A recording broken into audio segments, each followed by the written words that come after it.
अगर makeup room में makeup चल रहा है तो वहाँ आर्टिस्ट को आपकी लाइनें मैं किसी के साथ रूडली बिहेव नहीं करती हूँ। अगर मुझसे कोई ये एक्चुअल होमवर्क है, हमने बहुत सीरियसली किया है इसको। अब आपकी बारी, आप इसको। जितने पॉजिटिव कमेंट्स आए वो तो हमें लगा अच्छा, हमने कहा अच्छा तुम वर्दी में अच्छे लग रहे हो वीर, बुलबुल प्यारी लग रही है, oh this a fresh face, this that, उन्हें हर अच्छे कमेंट। फिर उन्होंने बोला स्वागत है आप दोनों का दिल्ली चक्कर पर। थैंक यू फॉर हैविंग पहले अस। तो मैं शगुन से पूछना चाहूँगा, मुझे नकली क्यों असली क्यों नहीं होगा? भाई नकली क्यों और असली क्यों नहीं हुआ है, क्योंकि इस कैरेक्टर को जितना ऑथेंटिक बनाना था उस बीच प्रोसेस में बहुत सारे ट्रायल्स होते हैं। और ऐसा नहीं है कि हम स्टोरी बोलते हैं और फिर वर्दी पहन लेते हैं, और it has to come correct.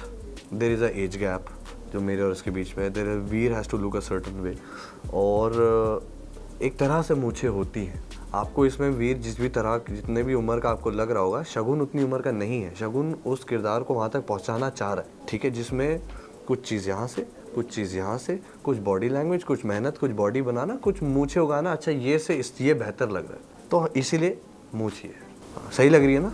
बहुत अच्छी लगी। वेरी बट जब प्रोमो आया था तो मुझे लगा था कि ये रियल होगा, because I have seen him doing acting and all.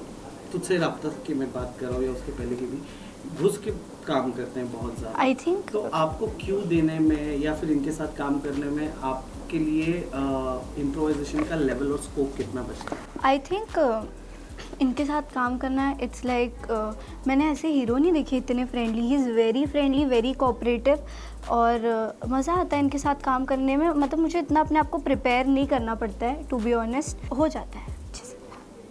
आपको क्यों मिलते हैं? इम्प्रोवाइजेशन लेवल कितना रहता है यहाँ पर? भाई देयर इज़ एक अमाउंट ऑफ होमवर्क है जो हम लोगों को गिवन है। वो हमारे कैप्टन, हमारे कप्तान साहब का क्लियर कहना है, और हमें शशि मैम को डिलीवर करना है, because she watches the final cut, और हमें वहाँ से भी फीडबैक आता है ऑफ कोर्स। उससे पहले मंगेश साहब से आता है, और उसमें हम एक सेट रूल है, आप मजाक कर लें, मस्ती कर लें, इंजॉय कर लें, हम आपको पैम्पर दुनिया जहान की चीज़ ला के देंगे, ठीक है। अगर आप मांगेंगे, नहीं मांगेंगे तो भी 4 तरह का खाना, सब कुछ आएगा। लेकिन जब काम करेंगे, डेड साइलेंस।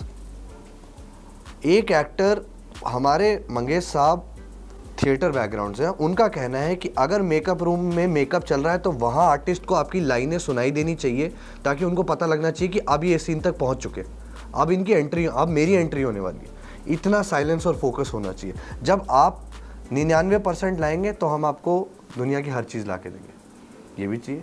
तो वो डिसिप्लिन बहुत क्लियर है, क्योंकि also he comes from a theatre background.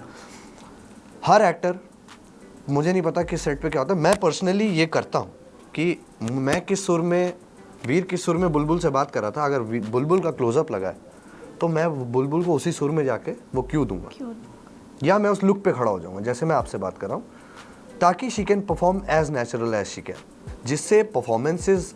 नहीं तो कैमरा एक ऐसी चीज़ है और ऑडियो एक ऐसी चीज़ है, लोग सुन रहे हैं, देख रहे हैं, उनको पता लगेगा कि ये दिल से नहीं हो रहा, या अगर मैं, आप यहाँ बैठे और मैं यहाँ देख के बात करूँगा तो लोगों को पता लग रहा है कि वो वहाँ बैठे, वो चीट समझ में आता है। तो हम इस शो में कोई चीटिंग नहीं कर रहे हैं। अगर मुझे मैंने वर्दी पहनी है तो उसकी पूरी प्रेप है। अगर बुलबुल है तो उस स्मॉल टाउन लड़की का क्या एनर्जी लेवल रहेगा, वीर का क्या एनर्जी लेवल रहेगा, हमारी फैमिली का क्या एनर्जी लेवल रहेगा। हमारी थिएट्रिकल एक्सरसाइजेज होती हैं जहाँ पर मान लीजिए ट्विंकल ट्विंकल, तो आपने जिस लेवल पर ट्विंकल ट्विंकल छोड़ा और अगर मैंने नहीं उठाया तो गलती आपकी भी है कि आपने मुझे सही सुर नहीं पकड़ाया, मैं गलत गया और मेरी वजह से अगला भी गलत जाएगा। तो ये नहीं होना चाहिए। हमारा उस हिसाब से होमवर्क बहुत मजबूत है। As a cast, any day I can bet on my team कि मेरी टीम सबसे ब्रिलियंट है, be it in any production, be it direction और द आर्टिस्ट और द कॉस्ट्यूम और the spot. Everybody just gives in, says ये achieve करना है, कितनी देर में अचीव करना है, 1 घंटे में अचीव करना है, कोई डेडलाइन है, कोई कुछ जाना है, everybody will come together. This show is being made like that. इसलिए हम आपको बोल रहे हैं कि ये प्रोसेस पहले नहीं हुआ। आप जिस तरह से मेरा इंटरव्यू लेंगे, ये इंटरव्यू उस तरीके से डेवलप होगा। आप अभी इस इंटरव्यू को लीड कर रहे हैं, राइट, ठीक है। कोई और करेगा तो वो अपनी तरीके से करेगा, लेकिन जिस तरह से इंटरव्यू लिया जा रहा है ये बहुत ही नया प्रोसेस हो, बहुत ही इंटरैक्टिव प्रोसेस हो, जिसमें सच की बात हो, फैक्ट्स की बात हो, आपका प्रेप क्या था, आपका होमवर्क क्या था, उस हिसाब से हो।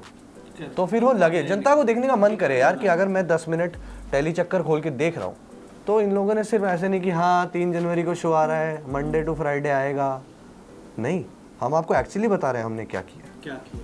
शो बहुत आते हैं और आते होंगे। टॉकिंग टू यू, अगर मैं कहूँ कि this is first time you are doing a lead actress, you know, और इसके पहले there was a different treatment on different sets, ठीक है, while comes to reading, while comes to makeup, while come to room, क्योंकि actors की life का वो भी बहुत इंपॉर्टेंट पार्ट है जो लोग एक्सेप्ट नहीं करते हैं, जो लोग मानने को तैयार नहीं है, जबकि है एक अच्छा मेकअप रूम होना ज़रूरी है ताकि वो उस जोन में रहे, उस कंफर्ट में रहे, तो वो डिलीवर कर पाएंगे।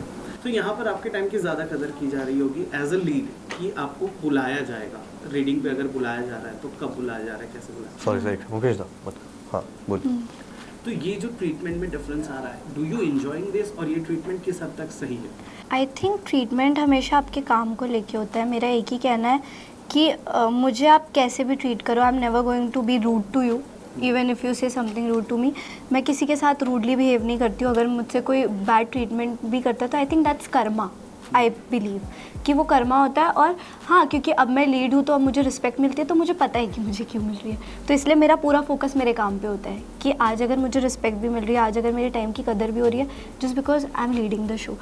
तो at the end it's all about the performance and मेरा पूरा फोकस मेरे परफॉर्मेंस पे होता है। अब दोस्तों मैं एक और चीज़ जानना चाहूँगा, बहुत ज़्यादा कंपैरिजन हो रहा है इस शो का पुराने पिछले कई शोज से। I am not talking about the iconic shows like Balika Vadhu, I am talking about इसी चैनल का शो कॉल्ड रंग रसिया।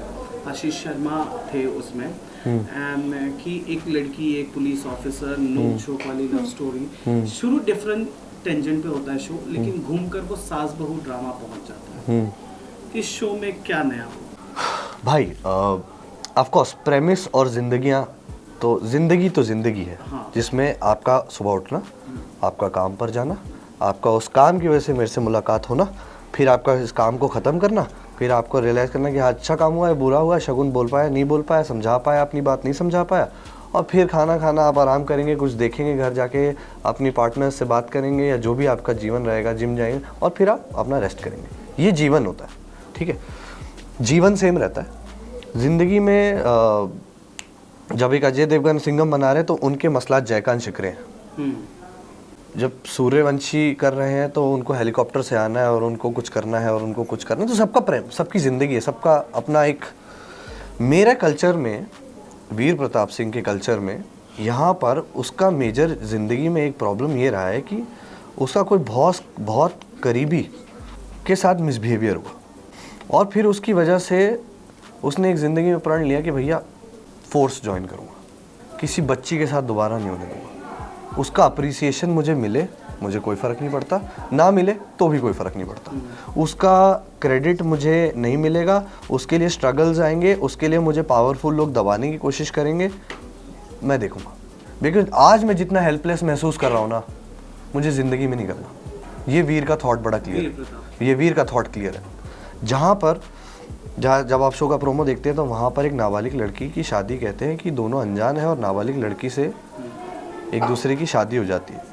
ज़िंदगी में आप कई बार अपने बुज़ुर्गों से पूछे, जो हमारी दादियाँ हैं, आप पूछे आप अपना जन्मदिन, बेबे तेरा जन्मदिन कदों आउंदा?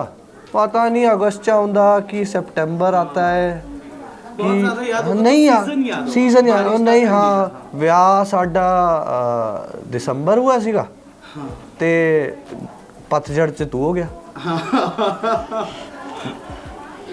लोग कह रहे हैं नाबालिग का पता कैसे नहीं है? भाई लोगों के पास बर्थ सर्टिफिकेट भी नहीं है अपने, बहुत सारे लोगों के पास नहीं है।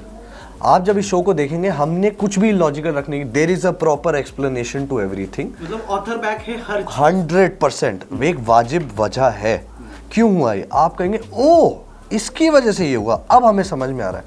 बहुत लोग प्रोमोस देखते हैं, उनको आधी चीज़ समझ में आती है, आधी नहीं समझ में आती, तो इसीलिए हम आपको कह रहे हैं कि 3 जनवरी को ज़रूर आइए। देखिए मेरा बालम थानेदार, सोमवार से शुक्रवार, कलर्स मौका तो आके देख लो ना।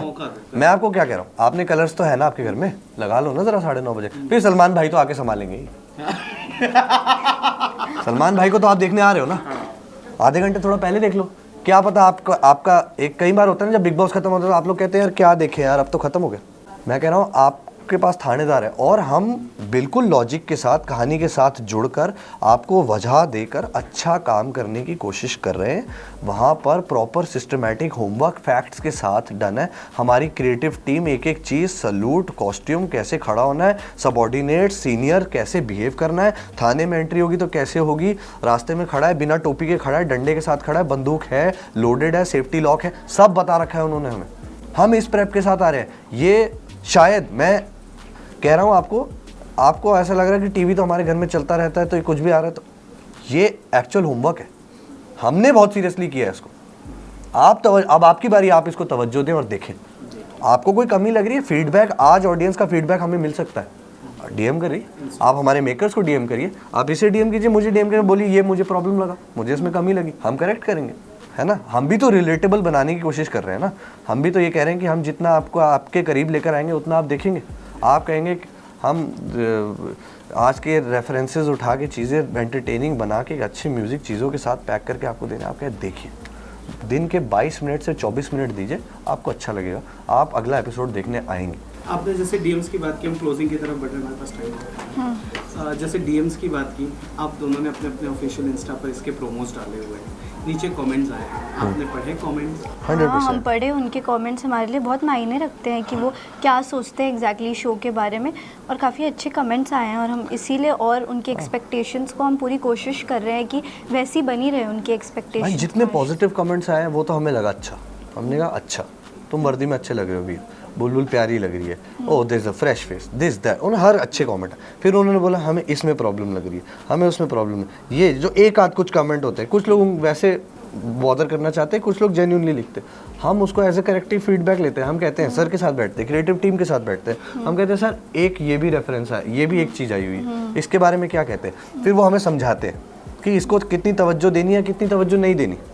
ठीक है, आप अपना कर्म ऑनेस्टली करेंगे तो कोई तो आपको ये भी बोल सकता है भाई कि आप यार अजय देवगन का इंटरव्यू लो, शगुन का क्या करोगे लेके, लेकिन आपके लिए ज़रूरी है ना, मेरे लिए आपसे बात करना ज़रूरी है ना, हमारे लिए क्या ज़रूरी है हम वो करें। करेक्ट, बस इतना। उस कमेंट्स का मुद्दा मैंने इसलिए उठाया क्योंकि उस कमेंट में ना मैंने जो पढ़ा कि काश शगुन जैसा पति मुझे भी मिल जाता। Now tell me how you tackle such bro, ये शादी का प्रपोजल। ये आके मुझसे बात क्यों नहीं कर रहे? मैं तो तैयार बैठा हूँ घोड़ी चढ़ने मैं तो के लिए। तैयार बैठा हूँ यार, मेरी मम्मी पूछ रही क्या कर रहा तू। हाँ तो भाई ऑनेस्टली तो अभी तो बहुत ज़्यादा वक्त सेट पे गुजर रहा है, क्रिसमस न्यू ईयर भी सेट पे गुजर रहा है क्योंकि ये हमारा सबसे बड़ा इवेंट है। Yes. Red flag green flag क्या है, कुछ है आप लोगों को? What is your red flag green flag? भाई जब आप खाना खा रहे हो, आपने मुझे एक और आपने कहा भाई तू भी खा ले, हाँ। मुझे अच्छा लगा, ये ग्रीन फ्लैग। ठीक है, जो काम करते ही आपको इमिडिएटली कैसा लगता है, बड़ा क्लीशे कि किसी को रोड पार करवा दी, एक बूढ़ी औरत है उसको रोड, आप खून दान करने से अच्छा लगता है करके देखो, बहुत एक ऐड आती थी भाई, जिस काम को करके आपको तुरंत जैसा महसूस होता है वहीं पे आपको पता है कि वो ग्रीन फ्लैग है कि रेड फ्लैग है। ठीक है, मुझे आपसे बात करके अच्छा लगा, मैं चाह रहा हूँ भाई इतना गंभीर डीपली हम होमवर्क करके आए हैं, अगली बार मुझसे कब बात करेंगे, ये मेरे लिए ग्रीन फ्लैग। एक कोई आते और मुझसे पूछते, इस शो के बारे में नहीं पूछते, निजी जीवन के बारे में ही पूछते रहते, तो मैं कहता यार मैं तो यहाँ काम करने बैठा था, तो शायद काम की बात तो वो थोड़ा सा ग्रेइश रेड फ्लैग हो जाता। तो बस इतनी सी बात है, जो आपको करने के बाद जैसा लगता है। For you? To be honest, I don't know what is green flag, what is red flag. The only thing I know is कि मुझे मेरे शो पे काम करना है। That is our flag. That is our flag because और कोई flag नहीं है मेरी लाइफ में, यही मेरा फ्लैग है। Everything this is. Thank you so much guys. Thank you. Thank you. Thank you so much. Thank you भाई, बहुत